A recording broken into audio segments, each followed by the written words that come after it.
Welcome to science.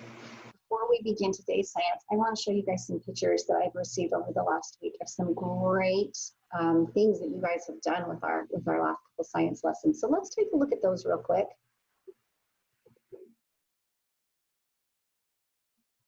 Okay.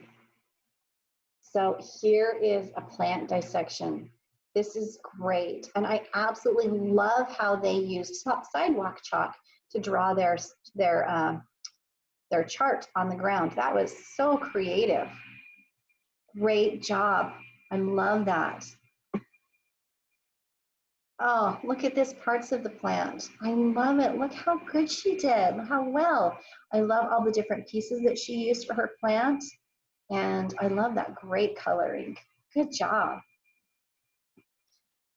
Oh, this is awesome. Look at all those different stems and different leaves and different blossoms. Great job.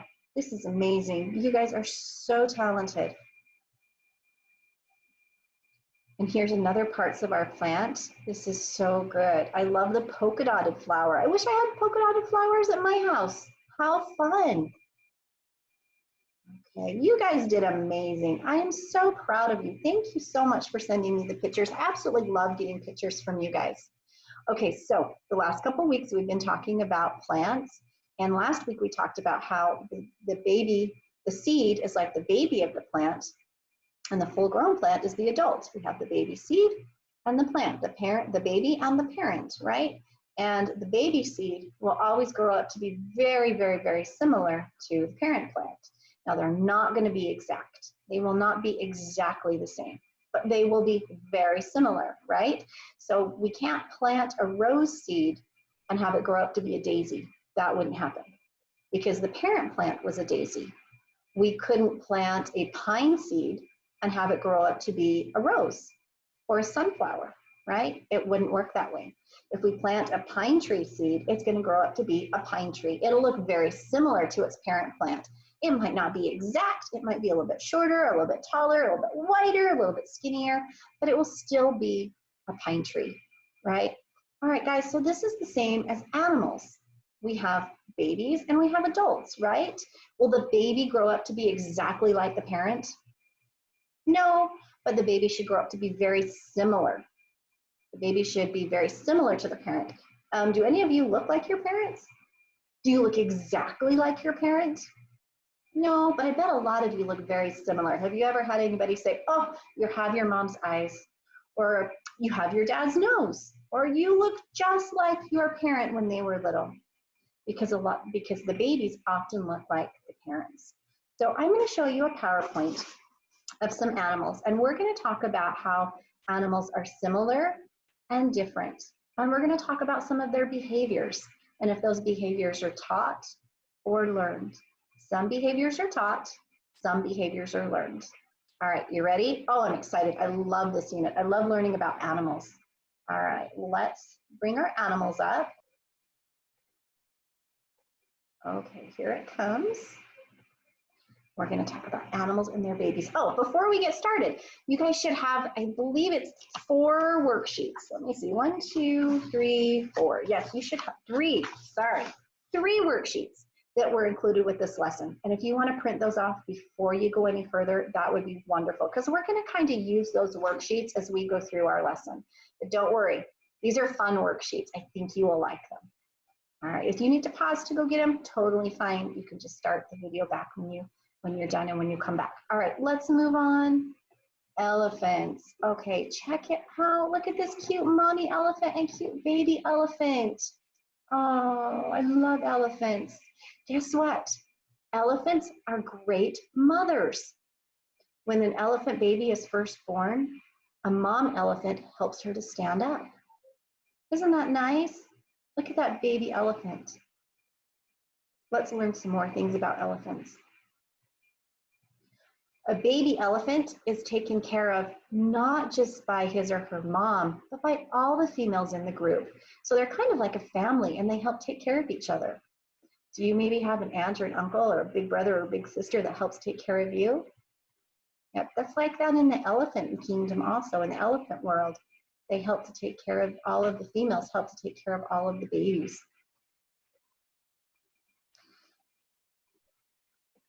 If the baby needs help, it calls for the mom. What do you think happens when the baby calls for the mom? Did you say the mom comes to help? I bet you did.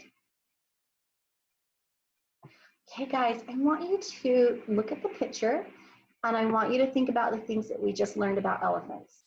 I want to know how they are alike and how they are different. So if you have mom or dad right there by you, if you have brother or sister, aunt or uncle, grandma or grandpa, whoever is by you, you don't have anybody by you, I want you to go get a stuffed animal and bring your stuffed animal. That's going to be your partner. And if you don't have a stuffed animal, you can get a mirror. And I want you to talk to yourself. And I want you to tell your person or your partner one thing on how a mom elephant and a baby elephant are alike, and one thing on how they are different. Okay? I'm going to give you just a second to do that. You can pause the video if you need to. All right, did you tell somebody how babies are alike and different from the adults? All right, so I'm going to look at my pictures here. Let's see, I'm going to say they are alike because they both have big floppy ears. That baby has floppy ears just like the mom has floppy ears. And that baby has tough, wrinkly skin just like the mom has tough, wrinkly skin. How are they different? Well, they're different in size, right? That baby is much, much smaller than the adult. And that baby, I think that baby probably needs its mom's help to survive. I don't think that baby could survive on its own, so it's not independent yet. Okay, so what I want you guys to do is to get your first worksheet. This one is all about elephants. Get your worksheet and get a pencil or a paper. Whoop, I'm going to stay on our elephant picture. And each worksheet has 3 questions. I would love it if you could write the answer. But if you don't want to write the answer, you can tell whoever is sitting next to you, you can tell your stuffed animal, or you can tell your mirror. But I do want you to tell somebody, either write it down or tell somebody. I'm going to ask you 3 questions about elephants. And then I'll give you a second to write down your answer or to tell your answer, and then we're going to go over the answers or some of the possible answers. All right, so we're going to talk about adult elephants and baby elephants. Okay, first question. So this is the parent behavior, and I want you to tell me how it helps the baby to survive. The mother elephant puts her trunk under the newborn baby's body and lifts it. How does that help the baby to survive? What do you think? So are you writing your answer? Tell your answer to somebody around you. How does the mother putting her trunk under the baby help it to survive? You can pause the video if you need more time. All right, number 2. The mother elephant and her herd walk slower than normal. How would that help the baby to survive? If the mother and her herd walk slower than normal. Okay, write your answer, tell it to somebody near you. Pause the video if you need more time. Right, number 3, a mother responds to the sounds that her baby makes. How does that help the baby to survive? All right, did you guys get your answers written? Let's go over them. All right, the first one, the mother elephant puts her trunk under the newborn baby's body and lifts it. How do you think that helps the baby to survive? Well, there's going to be a bunch of different answers. It probably helps in a lot of ways. The first thing that I think of is it helps that baby to get onto its feet. And it helps that baby to learn to walk and get strong legs. Because if the baby stays on the ground for too long, predators could maybe come after it. So that mom helps that baby to teach it, to learn to walk and move and start to become independent. Did you put anything like that? There's a whole bunch of answers, so there's not really a right or wrong. Okay, the mother elephant and her herd walk slower than normal. How does that help? Have you ever been on a walk with your mom or dad and they go a little bit faster than you do? Because their legs are longer, right? So they're just walking and you're trying to run to keep up. Do you get tired really easy? Yeah, it's kind of tough, right? So the herd of the elephants will slow down so that that baby can keep up, and it's safer for that baby. If that baby gets too far behind, again, predators could start to look at it. And those elephants, they really want to keep their babies safe. And so they'll slow down so that the babies can keep up with them. All right, number 3, a mother responds to the sounds that a baby makes. How does that help the baby to survive? Really depends on the sound the baby's making, right? If the baby is crying, if the baby is making a sound that says, help me, then the mom can come and help. Or maybe the baby is making a sound of, I'm lost, and the mom can say, I'm over here. But however that baby calls, the mother responds to help take care of it. Good job, you guys. Okay, we're gonna go on to our next one. Orangutans. Oh, I absolutely love orangutans. All right, get your orangutan worksheet. All right, got your orangutan worksheet? So orangutans are excellent mothers. They carry their babies until they are 5 years old. Wow, are any of you 5? Yes, some of you are. Does mom and dad still carry you sometimes? Yeah, if you're tired, right?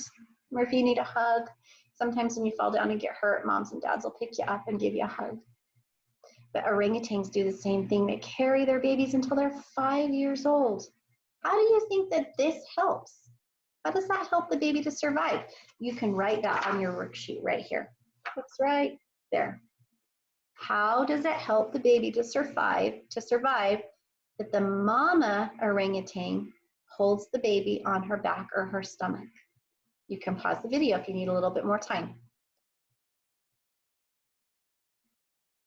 Orangutans, the mom also teaches the baby which plants to eat and which plants to avoid.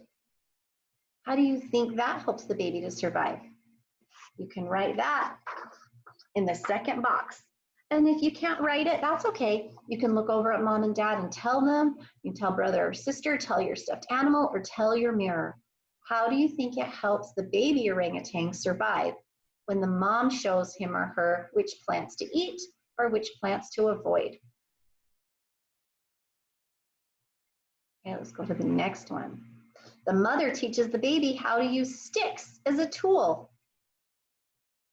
The tool to find food, right? So maybe they could take that stick and stick it down into a hole where there's a lot of ants, and then the ants will crawl onto the stick, and they pull the stick out, and now they have a lollipop of ants. Ew, but the orangutans like it. Okay, guys, did you get all 3 of those questions? Let's go back and talk about them. How would it help the baby survive if the mom carries it? Well, it keeps the baby safe, right? But the baby needs to stay by its mom, again, to make sure that it's not by any predators. That baby needs to learn from its mom, so it needs to always be right there. And babies get tired very easily. Okay, so this one is why the mom teaches her baby which plants to eat and which plants to avoid. Well, that helps the baby to stay healthy, right? If the baby eats a plant that's not safe, it can make the baby sick. So the baby learns from its mom which plants are yummy to eat and which plants to stay away from. Okay, how does this help? How does it help the baby to survive if the mother teaches it how to use tools? It helps it to eat, right? Or how to find food, how to survive.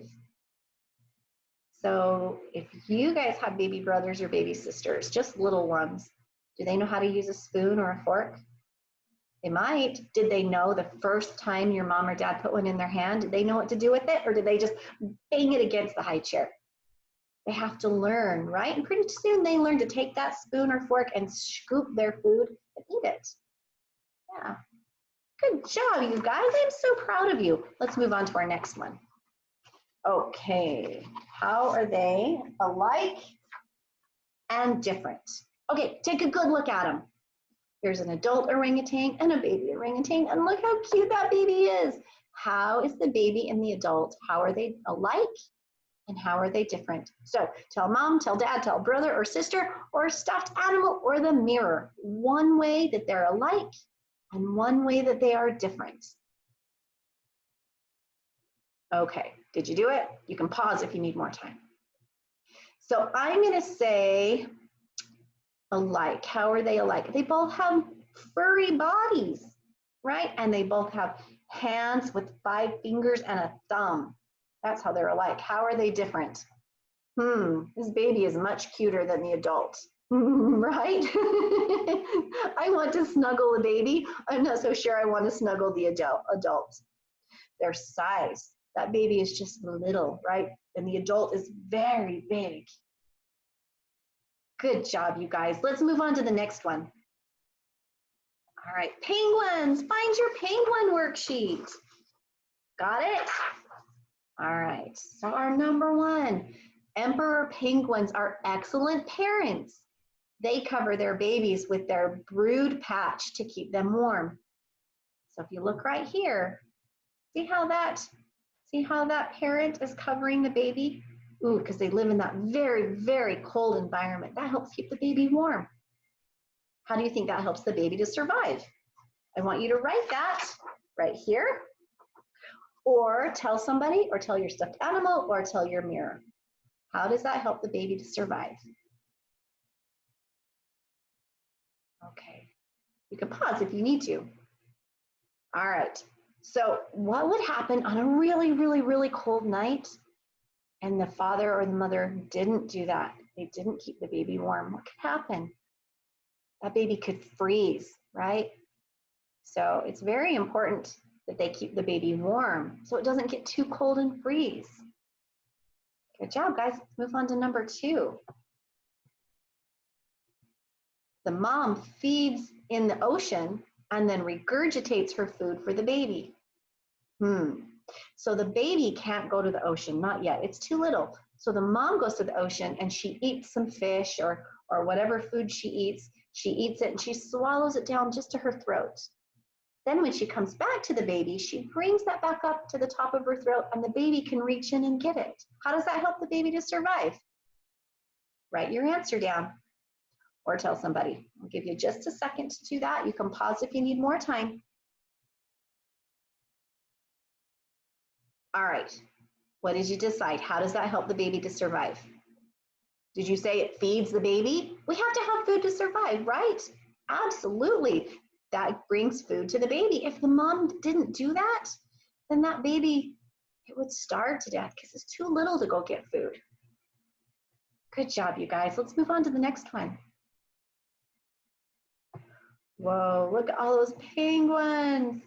Emperor penguins huddle in groups called colonies to protect themselves from the cold and the wind. How do you think that helps the baby to survive? If all of the penguins huddle in a group, how does the baby survive? All right, write down your answer or tell somebody. We'll give you just a minute and you can pause if you need more time. All right, good job, you guys. So those babies, if they get too cold, again, they will freeze, right? They can't live underneath their parent, but if all the colony gets close together, it creates a little bit more heat to keep that baby protected from the wind that's blowing through. Oh, you guys are doing so amazing. I'm so proud of you. All right, take a good look. How are the adult and the baby penguins alike, and how are they different? I want you to tell mom or dad, tell brother or sister, tell grandma and grandpa, tell your stuffed animal, tell the mirror. How do you think baby penguins and adult penguins are alike and different? Okay, here's what I think. So I'm looking at the picture, and alike, I'm gonna say, well, they look alike, right? They have a beak, they have little slippery arms. Different? They're different because the mom can go get food on her own and the baby can't go get food on her own, right? The mom has feathers that will help repel the water. The baby still has its fluffy feathers that doesn't, and so it's got to stay close and warm with the other penguins. You guys did awesome. I'm so proud of you. I'm gonna stop this now. Okay, guys, you did great on that part. So now we're going to talk about something else with moms and babies. We're going to talk about behavior.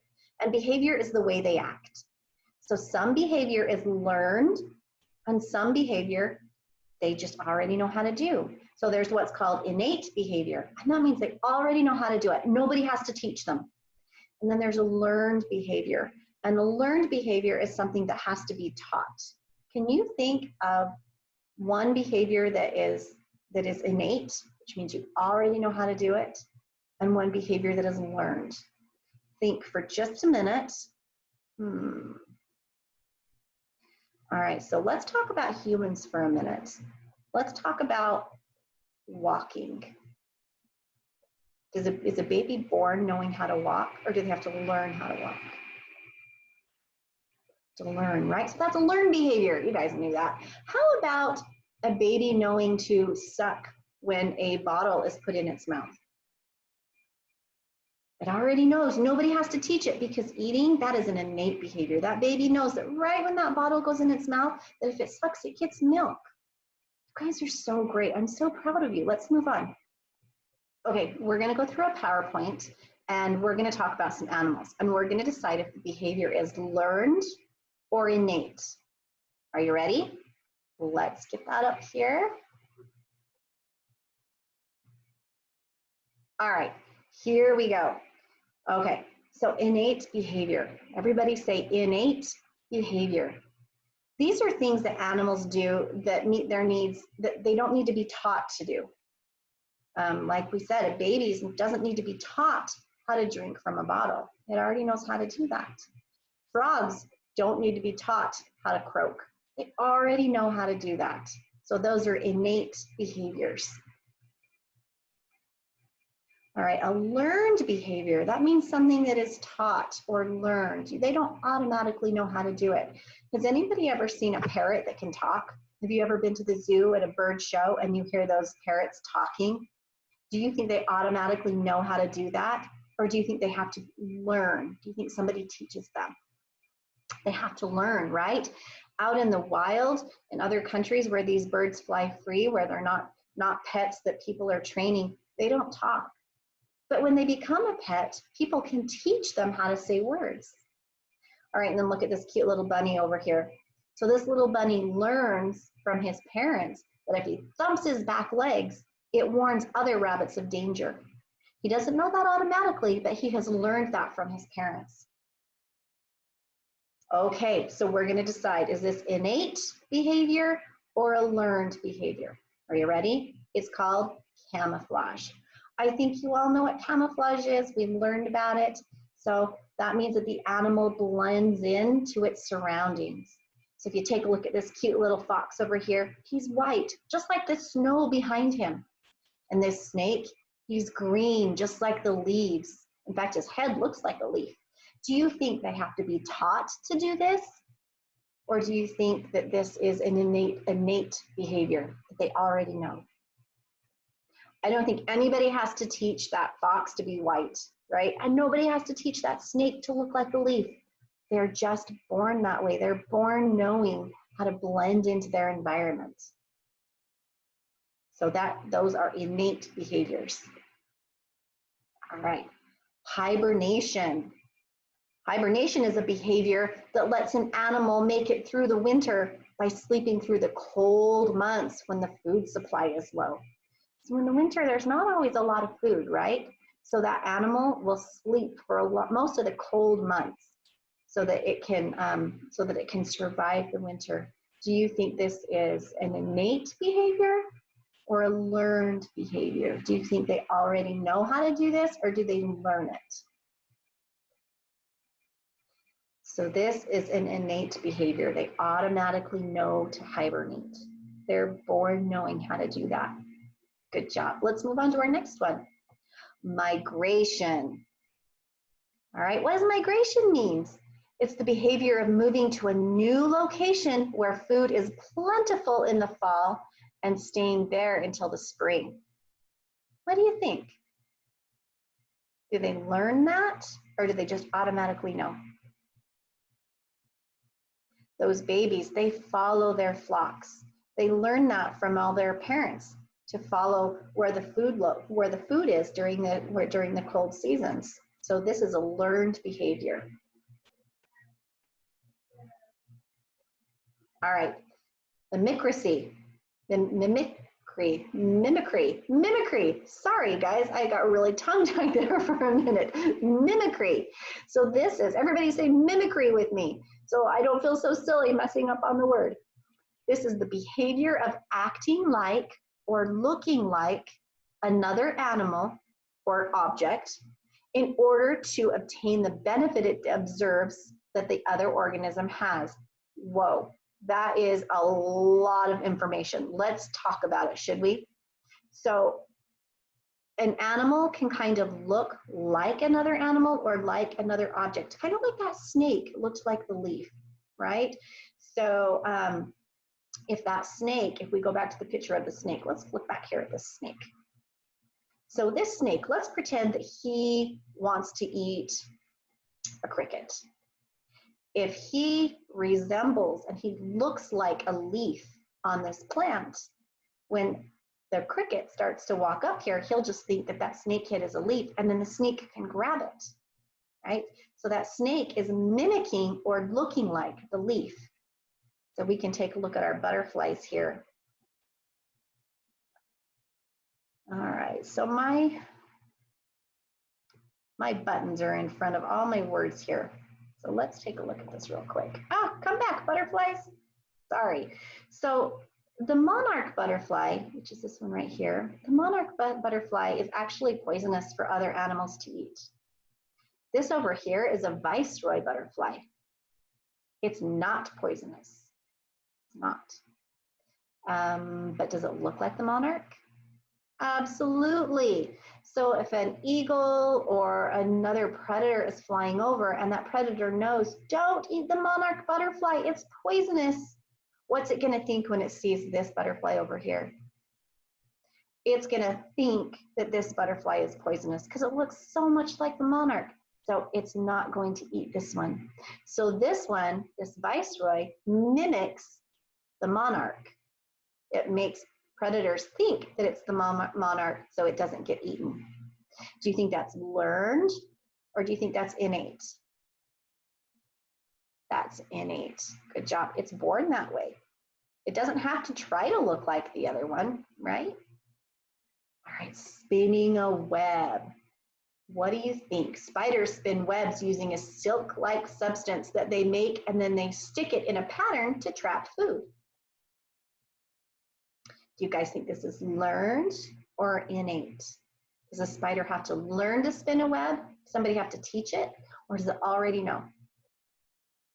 Yep, this is innate. Good job. Spider already knows how to spin a web. All right, returning to, oh, come back, come back, come back. There we go. Returning to the sea. When baby sea turtles hatch, they return back to the ocean. Oh, look how cute those baby turtles are. Do you think somebody teaches those baby turtles to go to the ocean, or do you think they just know? What do you think? Tell mom or dad, tell your stuffed animal. You think it's innate or learned? This one is innate. Those baby sea turtles, they know right to go back to the ocean. Nobody has to teach them. They hatch and they go right to the ocean. They already know how to do it. Isn't that amazing? All right. Ooh, look at this. Wildcats pounce. What does pounce mean? Pounce means to jump and attack. Lions and other wildcats pounce on their prey as a means of attacking and killing it for food. What do you guys think? Innate or learned? This one's innate also. They're just born knowing how to pounce when they're attacking their prey. Good job, you guys. All right, dogs love to play fetch. They love to socialize, and one way they play and be social is by fetching a ball or a stick. So do you guys have, I don't know where to put that. Do you guys have a dog at your house? Do you play fetch with your dog? Do you throw a ball or a toy or a stick? I have 2 dogs, and I will throw a ball or a stick and they both run after it, and then they both try to carry it back to me, and I think it's just hilarious. But guess what? When they were puppies, they didn't know to do that. I would throw the ball and they would like go look at it and sniff it, and they might pick it up, but they didn't know to bring it back to me. I had to teach them to bring it back to me, and if they bring it back to me, I would throw it again. So do you think this is an innate behavior or a learned behavior? This one is a learned behavior. We have to teach our dogs, right? We have to teach them to bring that ball or that stick back to us. All right. Bears go fishing. Bears love to eat fish, and they are often seen standing in a river catching fish with their mouths. What do you notice about the mom and the babies? All right, take a close look. What do you notice about these moms and babies? The mom is fishing, right? She's got a fish in her mouth. What are those babies doing? They're watching and they're learning. So is this an innate behavior or a learned behavior? This is a learned behavior. The mom has to teach her baby cubs how to fish. Do you guys cook with your mom? Does she teach you how to cook? You watch her and you learn, right? Just like the bears. All right, monkeys. Monkeys copying. Monkeys love to copy what they see. It doesn't matter if it is a person or another animal. This is where the saying, monkey say, monkey see, monkey do comes from. Have you guys ever heard that? Monkey see, monkey do? Do you think it's learned or innate? This is actually innate. Monkeys don't have to learn to copy. They just automatically do it. So this one is an innate behavior. Look, we've got one over here jumping, and so the other one's copy and jump. We have a man over here drinking water, and this one copies. Oh, and look at him hugging. Good job, you guys. Killer whales doing tricks. All right, killer whales, like those seen at SeaWorld, can do many amazing tricks. Do you think these tricks are innate or learned? Do you think they automatically know how to do the tricks, or do you think somebody has to teach them? Tell your mom or dad, tell your stuffed animal, tell your mirror, anybody you want. What do you think, innate or learned? This one is learned. I know you all got that one right, didn't you? These killer whales have to be taught to do these tricks. They have to be taught to do them on command. So they would know how to breach the water already, but they have to do the trick, they have to be taught. So that is a learned behavior. I think that was our last slide. It is. Okay, let's get out of here. Is there any more learned behaviors or innate behaviors that you can think of? I would love to hear some other examples that you guys have. Please send them to me. If you send me an example, I would love to put it in our science next week. What other learned or innate behaviors can you think of with animals? All right, we're almost done. I just have something else I want to share with you guys. We're going to look at some pictures of some baby animals and some mother or adult animals, and I want you to see the differences and the similarities. Okay, let's bring them up. Okay, oh, check it out. We have a caterpillar and a butterfly. So here we have a baby and an adult. How are they similar and how are they different? Well, these ones they're similar and they're both going to eventually be a butterfly, right? They both have stripes. They both kind of have yellow, orange, and black colors. How are they different? Wow, are they different, right? Check it out. One's got wings and can fly, and the other one is a caterpillar that crawls across the leaves. So in this one, the baby is very different than the parent. All right, check it out, a frog. How are the adult and the baby of frog alike, and how are they different? All right, check out that baby frog. What's he got right here? A long tail. That's because he used to be a tadpole. He used to be in the water. But look, his legs started to grow, and he's up on a rock. How is he different than this adult one over here? Well, the adult one doesn't have a tail, right? Nope. and the adult one lives out of the water. It breathes air with lungs. What did we learn last week about frogs? They breathe through their skin, right? Oh no, we didn't learn that last week. I played that with my class on a game, so only my class learned that. Sorry guys, I'm getting my information confused. And over here, this one used to be living in the water, right? Before it started to grow its legs, it was in the water and it had gills. So the baby and the adult are very different in frogs. The baby has gills and lives in the water, and the adult has lungs and lives on land. This one right here is in transition from baby to adult. Good job. All right, how about this one? Look at this swan. How is the adult and the baby alike? They're both white, right? What else can you see? How else are they alike? Are they both swimming? They both like water. How are they different? The mother has a much longer neck, right? Beautiful white, long feathers. And the baby has gray fluff. Good job, guys. Let's move on to the next one. Oh, no, there's not a next one. Hang on, let me get out of here. All right, you guys did amazing. So there's a fun activity with this lesson if you'd like to do it. There's a fun book about whales and an activity about whales. And if you would like to do that, I'd love to get pictures. I'm going to show you my whale. I'll include the link in your sheet, but here is my killer whale, my orca. I would love to see you guys make these. There's an awesome book that goes along with it. If you want to send me pictures of those, that would be amazing. Thank you guys so much for joining me for science today. I hope you have a wonderful day, and I'll see you later.